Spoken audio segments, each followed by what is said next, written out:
Hello my dear students, नमस्ते बेटा। देखना अपने चैप्टर नंबर 15 में अपनी जो फर्स्ट क्लास थी उसमें मैंने आपको एक एग्जांपल बताया था और उससे रिलेटेड 2-3 क्वेश्चन आपको करने के लिए दिए थे। वो जो क्वेश्चन अपन ने लिया था वो था मतलब उसका जो हल क्षेत्र वो परिबद्ध था, चारों तरफ से बंद था। आज मैं एक ऐसा क्वेश्चन ले रहा हूँ जो अपनी 15.1 की प्रश्नावली में 4 का क्वेश्चन है, 3 का और 4 का। ये दोनों क्वेश्चन इनमें अपरिबद्ध हल क्षेत्र है। पहले मैं 4 का समझा देता हूँ, फिर अपन 3 का देखते हैं। देखिए इसमें आपको उद्देश्य फलन दे रखा है बेटा, z बराबर 3x प्लस 5y, इसका न्यूनतमीकरण आपको ज्ञात करना है। और व्यवरोध है ना वो दे रखे हैं x plus 3y greater than and equal to 3, x plus y greater than and equal to 2 और x and y greater than and equal to 0। अपने को इन व्यवरोधों के अंतर्गत ये जो उद्देश्य फलन दिया गया है इसका न्यूनतमीकरण मान ज्ञात करना है। तो अपन क्या करते हैं कि इनसे इसका ग्राफ बनाते हैं। पहला जो दे रखा है वो ये है x प्लस 3y, इसको समीकरण में बदलते हैं। मैंने आपको बताया था कि ग्राफ बनाने के लिए आप ये जो सरल रेखा है इसको अंतःखंड रूप में बदल लीजिए। और अंतःखंड रूप में बेटा बराबर में क्या होता है 1, वो लाने के लिए दोनों पक्षों में 3 का भाग लगा देंगे। ये 1 आ गया। अब x के बट्टा में 3, y के बट्टा में 1 बराबर 1, यानी ये रेखा x को 3 पर और y को 1 पर काट रही है। तो देखना बोर्ड पे ध्यान से, ये तो हो गया x और ये हो गया y। ये अपना मूल बिंदु 0, यहाँ पर लेते हैं 1 2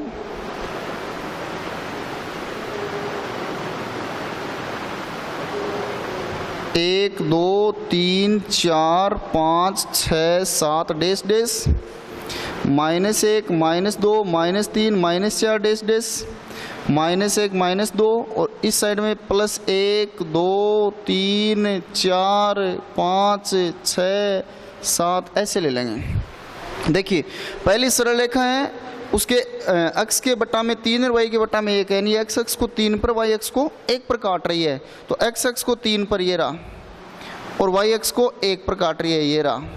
इन दोनों को मिलाती हुई अपन एक सरल रेखा बना देंगे। ये जा रही है, ऐसे जाएगी, ठीक है। इसका समीकरण है वो ये है x plus 3y greater than and equal to 3। फिर देखिए बेटा ऐसे ही आपको दूसरा समीकरण दे रखा है x प्लस y, इसमें बराबर का निशान लेके 2 लेंगे, इसमें 2 का भाग लगाएंगे जब, तो यहाँ तो आएगा 1, x के बट्टा में 2 y के बट्टा में 2 बराबर 1, यानी x को 2 पर और y को भी 2 पर काट के जा रही है। इसका ग्राफ यूं बनेगा और इसका समीकरण बेटा x plus y greater than equal to 2। अब देखिए अपन इनका हल क्षेत्र देते हैं और हल क्षेत्र के लिए अपन क्या देखते हैं कि जैसे ये जो लाइन है ये इस ग्राफ को 2 भागों में बांट रहे हैं, तो इसके ऊपर का हिस्सा और एक इसके नीचे का हिस्सा। इसमें अपन इस मूल बिंदु के निर्देशांक रख के देखते हैं, अगर ये संतुष्ट करेंगे तो इसका हल क्षेत्र मूल बिंदु की ओर होगा, अदरवाइज विपरीत दिशा में होगा। तो देखिए इसका समीकरण ये है, इसमें आप मूल बिंदु के निर्देशांक लिखो 0 + 3 × 0 ग्रेटर देन इक्वल टू 3। क्या ये इसको संतुष्ट कर रहे हैं? क्या ये इसको संतुष्ट कर रहे हैं? नहीं कर रहे। क्यों? क्योंकि 0 + 0, क्या 0 3 से बड़ा या बराबर है? नहीं है। तो इसका हल क्षेत्र किधर होगा बेटा? मूल बिंदु के विपरीत ओर। इसका हल क्षेत्र इधर होगा।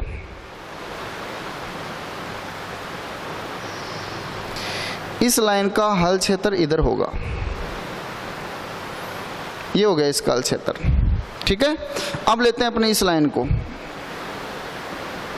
इसकी बात करते हैं। तो इसका समीकरण है, इसमें मूल बिंदु के निर्देशांक रखो। देखो 0 + 0 ग्रेटर देन इक्वल टू 2। क्या 0 + 0 0 2 से बड़ा या बराबर है? नहीं है। तो इसका हल क्षेत्र भी मूल बिंदु के विपरीत ओर होगा, यानी इसका हल क्षेत्र ये होगा। अब आप खुद देखिए बेटा कि इनका जो उभयनिष्ठ हल क्षेत्र है वो ये है।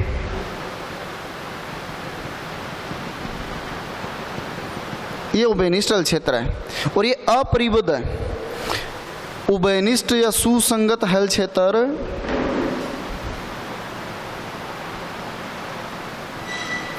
अपरिबद्ध है बेटा, यानी खुला है। तो ऐसी सिचुएशन में अपने इसका अधिकतम और न्यूनतम मान कैसे ज्ञात करेंगे, अपने को ये देखना है। तो देखिए इसके कॉर्नर के पॉइंट देखते हैं अपन। एक तो ये रहा जो अपने को काम में लेना है, एक ये रहा सुसंगत हल क्षेत्र का और एक यहाँ पे है।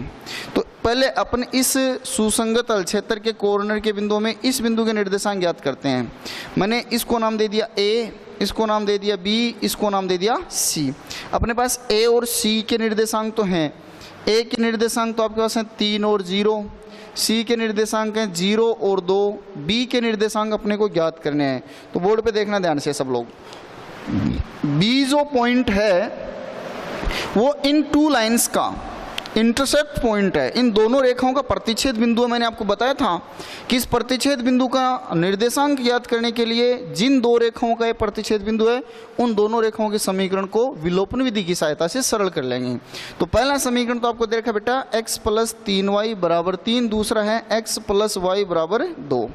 घटा देंगे, घटाने के नाम से निशान चेंज, ये कैंसिल, 3y में से एक y गएगा 2y और यहाँ बचेगा 1, तो y का मान आ गया 1/2।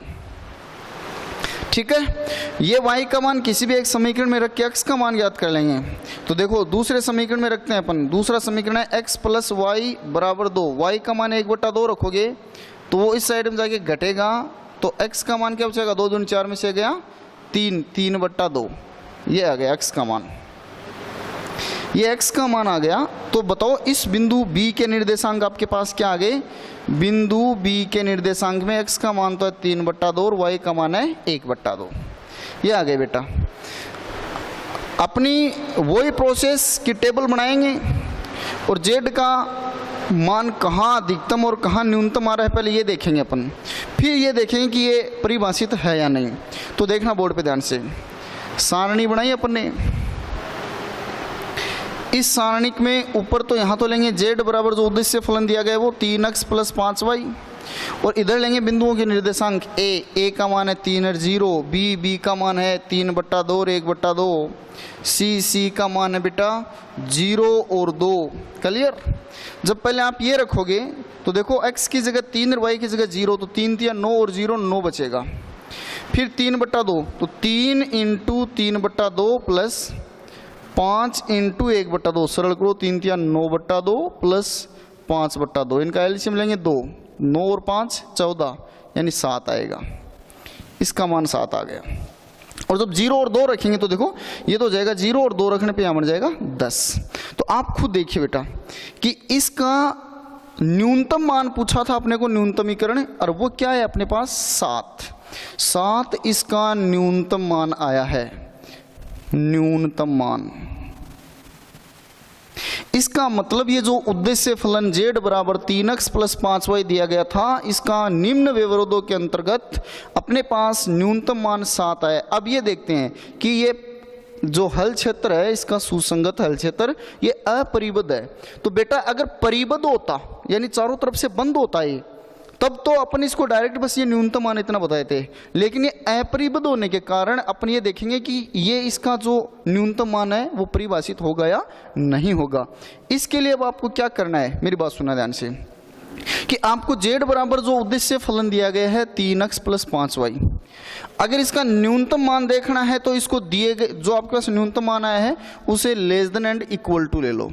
दोबारा सुनना, आपको इसका न्यूनतम मान देखना था और ये क्षेत्र हल क्षेत्र वो अपरिबद्ध आया है, ये परिभाषित है या नहीं, इसके लिए आपको क्या करना है कि ये जो उद्देश्य फलन है इसको इस न्यूनतम मान से less than and equal to ले लो। अगर ये अधिकतम मान होता तो इसको ग्रेटर देन और इक्वल टू ले लेते। तो ये खुद एक असमीका बन गई। आप इसका ग्राफ बना के देखिए बेटा, देखिए 3x + 5y ग्राफ बनाने के लिए हम बराबर का निशान लगाते हैं, अंतःखंड रूप में कन्वर्ट करने के लिए 7 से भाग लगा देंगे। ये इसको अपने ऐसे भी लिख सकते हैं x / 7/3, 3 7 के बट्टा में आ जाएगा, प्लस y / 7/5 = 1। आप ये देखिए कि x अक्ष को 7/3 पे यानी 3 दूनी 6, 2 से थोड़ा सा ज़्यादा, 2 से थोड़ा सा ज़्यादा ये मान लो आप यहाँ पे लगभग, है ना, और 5 एकम 5 यानी 1 से थोड़ा सा ज़्यादा यानी लगभग यहाँ पे मान लो।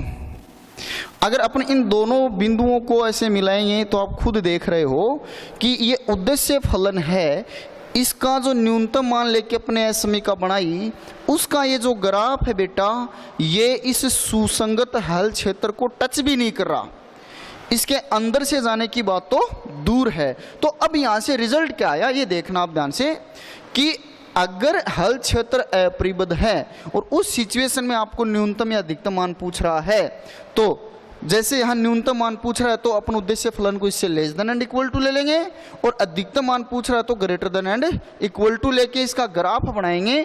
वो इस दिए गए सुसंगत तल क्षेत्र से नहीं जाना चाहिए। यानी कहने का मतलब है कि इस उभयनिष्ठ हल क्षेत्र के जितने भी बिंदु हैं वो और इसके क्षेत्र के बिंदु उनमें एक भी कॉमन नहीं होना चाहिए।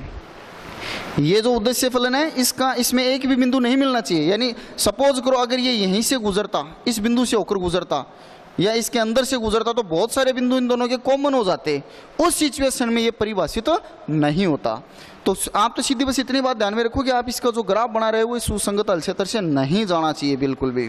ठीक है, फिर देखिए मूल बिंदु के निर्देशांक इसमें रख के देखिए, यहाँ 0 रखोगे तो 0, यहाँ 0 रखोगे तो 0, 0 प्लस 0 0 बन जाएगा। 0 7 से छोटा है, इसका मतलब मूल बिंदु के निर्देशांक इसको संतुष्ट भी करें तो इसका हल क्षेत्र भी इधर होगा। इसका मतलब इस रेखा के इधर ये जो सुसंगत हल क्षेत्र है इसकी तरफ इसका कोई लेना देना नहीं है उद्देश्य फलन वाले ग्राफ का, अर्थात इसमें एक भी बिंदु इसका नहीं मिल रहा।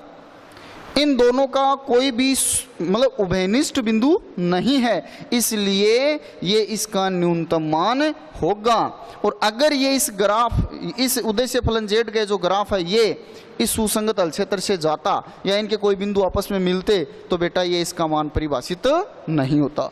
ठीक है, ये था आपका एक क्वेश्चन। इसके बाद में लेते हैं क्वेश्चन नंबर 3।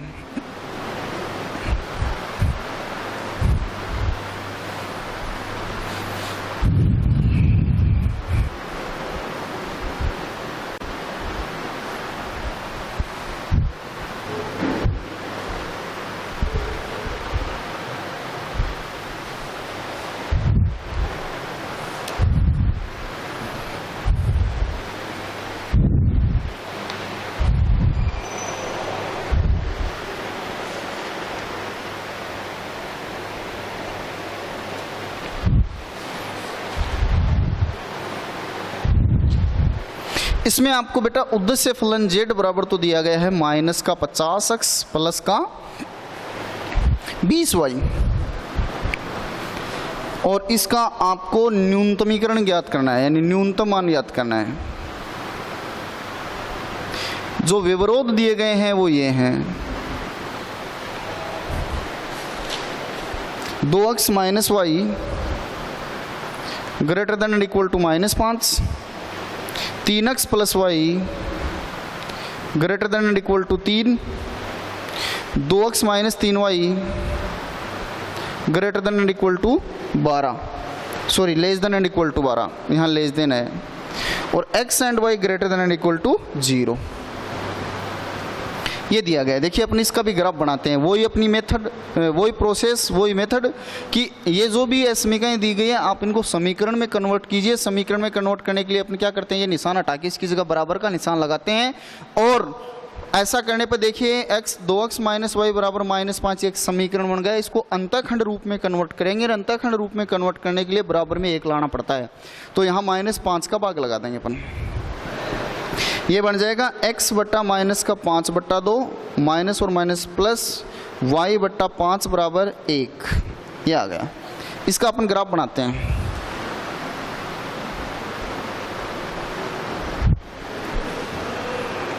ये 0 1 2 3 4 5 6 7 dash dash -1 -2 -3 -4 -5 dash dash -1 -2 -3 -4 -5 -6 dash dash 1 2 3 4 5 6 7 dash dash.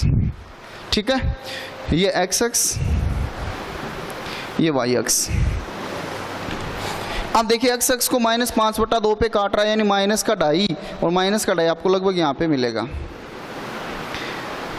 और y अक्ष को 5 पे काट रहा है, ये यहाँ पे मिल गया।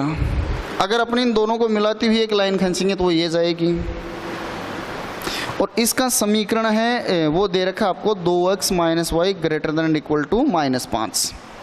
फिर बेटा दूसरा लेते हैं 3x प्लस वाई बराबर 3, 3 का भाग लगाएंगे अंतःखंड रूप में बदलने के लिए, ये कैंसिल हो जाएगा। यहाँ भी एक x बट्टा 1 प्लस वाई बट्टा 3 बराबर 1, x अक्ष को +1 पे ये रहा, और वाई एक्स को 3 पे, ये रहा बिंदु। इन दोनों को मिलाती हुई एक लाइन खींच देंगे और इसका जो समीकरण वो है 3x + y ≥ 3। ठीक है। फिर लास्ट जो समीकरण दे रखा है आपको वो ये है 2x - 3y = 12। इसमें जब 12 का भाग लगाओगे तो देखिए क्या आएगा, x बटा 6 - y/4 = 1। यानी ये x को 6 पे, y को -4 पे काट रहा है, y को -4 पे और x को 6 पे यहाँ काट रहा है। तो इसका ग्राफ यूँ जाएगा बेटा। और इसका समीकरण आपको दे रखा है 2x - 3y ≤ 12। अब देखिए अपने इनके हल क्षेत्र ज्ञात करते हैं। जब इनके हल क्षेत्र ज्ञात करेंगे तो देखना क्या होगा, बोर्ड पे देखना ध्यान से। पहला जो समीकरण है वो ये है, इसमें मूल बिंदु के निर्देशांक रखिए बेटा आप इसके। 2 × 0, 0 बन जाएगा -0 > -5। क्या 0 -5 से बड़ा है? बिल्कुल है। इसका मतलब मूल बिंदु के निर्देशांक इसको संतुष्ट कर रहे हैं, तो इसका अलक्षेत्र मूल बिंदु की ओर होगा। अब अपन यहाँ भी नहीं दर्शा सकते, यहाँ भी नहीं दर्शा सकते। क्यों? क्योंकि x और y के मान 0 से बड़े लेने, तो इसका अलक्षेत्र सिर्फ पहले चतुर्थांश में दर्शाएंगे। और पहला चतुर्थांश ये है, ये इस लाइन का अलक्षेत्र हो गया। फिर अपन लेते हैं इस लाइन का अलक्षेत्र। यहाँ देखिए 3 × 0, 0 + 0 ≥ 3। क्या 0 3 से बड़ा होगा? भाई आप x और y की जगह 0 0 रखोगे इसके निर्देशांक, तो यहाँ भी 0, यहाँ भी 0। क्या 0 3 से बड़ा है बराबर होगा? नहीं। तो इसका अलक्षेत्र मूल बिंदु की ओर ना होकर विपरीत ओर होगा, क्योंकि मूल बिंदु के निर्देशांक इसको संतुष्ट नहीं कर रहे। ये इसका अलक्षेत्र हो गया। फिर आप इसका हल क्षेत्र देखिए, 2x - 3y ≤ 12। यहाँ 0 लिखोगे 0, यहाँ भी 0, 0 में से 0 घटाओगे 0। क्या 0 12 से छोटा है बराबर है? बिल्कुल है। इसका मतलब मूल बिंदु के निर्देशांक इसके समीकरण को संतुष्ट कर रहे हैं, तो इसका हल क्षेत्र मूल बिंदु की ओर होगा। इसका हल क्षेत्र ये हो गया। तो बताइए आप कि इन सभी का जो उभयनिष्ठ हल क्षेत्र है वो क्या है? वो ये है। इन सभी का उभयनिष्ठ हल क्षेत्र ये है। अब देखिए इस उभयनिष्ठ हल क्षेत्र के जो बिंदु लग रहे हैं कॉर्नर के, वो कौन कौन से हैं? एक तो ये, इसको मैंने नाम A, इसको नाम मैंने B, इसको नाम मैंने C, इसको नाम मैंने D दे दिया। बिंदु A के निर्देशांक वो होंगे 0 और 6। बिंदु B के निर्देशांक हैं वो होंगे 0 और 1। बिंदु C के निर्देशांक वो होंगे, सॉरी गलत हो गया बेटा, बिंदु A के निर्देशांक होंगे 6 और 0। बिंदु B के निर्देशांक होंगे 1 और 0। इसके होंगे 0 और 3, इसके होंगे 0 और 5। ये आपके पास सभी जो कॉर्नर हैं उनके बिंदुओं के निर्देशांक आ गए। क्लियर? अब अपन ये देखते हैं कि अधिकतम और न्यूनतम मान कहाँ आता है। तो अपन वही अपनी एक सारणिक बनाएंगे, जिसमें अपन यहाँ तो ले रहे हैं z बराबर -50x + 20y, और इस तरफ ले रहे हैं बिंदु A के निर्देशांक तो हैं 6 और 0, बिंदु B के निर्देशांक है 1 और 0, बिंदु C के निर्देशांक है 0 और 3, और बिंदु D के निर्देशांक है बेटा 0 और 5। ये अपन इसमें रखेंगे। बोलिए जब अपन x की जगह 6 और y की जगह 0 लिखेंगे तो 5 को 6 से गुणा करने पर 30, यानी -300 हो जाएगा। जब ये रखेंगे तो -50, जब ये रखोगे तो 60, और जब ये रखोगे तो 100। ये आ गया। आप खुद देखिए कि आपके पास ये बोला गया कि सबसे न्यूनतम मान इसका क्या होगा, तो इसका सबसे न्यूनतम मान ये आया है। अब हल क्षेत्र देखो, इसका सुसंगत हल क्षेत्र ये है, सुसंगत हल क्षेत्र, और ये अपरिबद्ध है, परिबद्ध नहीं है। तो आप मुझे ये बताइए, सुसंगत हल क्षेत्र अपरिबद्ध है, और अपरिबद्ध है तो क्या इसका ये न्यूनतम मान परिभाषित होगा? ये देखने के लिए मैंने कहा था कि अगर न्यूनतम मान हो तो ये जो उद्देश्य फलन है इसको जो आपके पास मान आ रहा है उससे <= लीजिए, और अधिकतम मान की बात है तो <= लीजिए, तो -300। अब अपन इसका ग्राफ बनाने के लिए क्या करेंगे, इसको भी अपन सरल रेखा के अंतःखंड रूप में बदल लेंगे, और फिर इसका ग्राफ बनाएंगे। ये देखेंगे कि वो इस सुसंगत हल क्षेत्र से संबंध रखता है या नहीं रखता। तो देखना बेटा, अपनी यहाँ बराबर का निशान लगाते हैं और माइनस के 300 का भाग लगाते हैं। ये कैंसिल 6 बार, ये कैंसिल 0 से 0 15 बार, माइनस का 15 और ये 1, यानी आपके पास आया x बटा 6 y बटा माइनस 15 बराबर 1। आप ये देखिए x का मान 6 आया है तो x का मान 6 यहाँ पे होगा, ये होगा, और y का मान माइनस 15 लगभग नीचे आएगा यहाँ पे। जब आप इन दोनों को मिलाते हुए जाओगे तो ये देखिए ये लाइन ऐसे जाएगी और ये सुसंगत तल क्षेत्र से होकर गुजरेगी। इसका मतलब जब उद्देश्य फलन का ग्राफ अपने बनाया और वो सुसंगत तल क्षेत्र से संबंध रखता है तो ये इसका न्यूनतम मान परिभाषित तो नहीं होगा। क्लियर? ये थे अपने क्वेश्चन। अब आप 15.1 के जो क्वेश्चन है उनको सोल्व करना। कोई दिक्कत आती है तो मैं नेक्स्ट क्लास में फिर डिस्कस करने आपसे आ रहा हूँ। थैंक यू बेटा।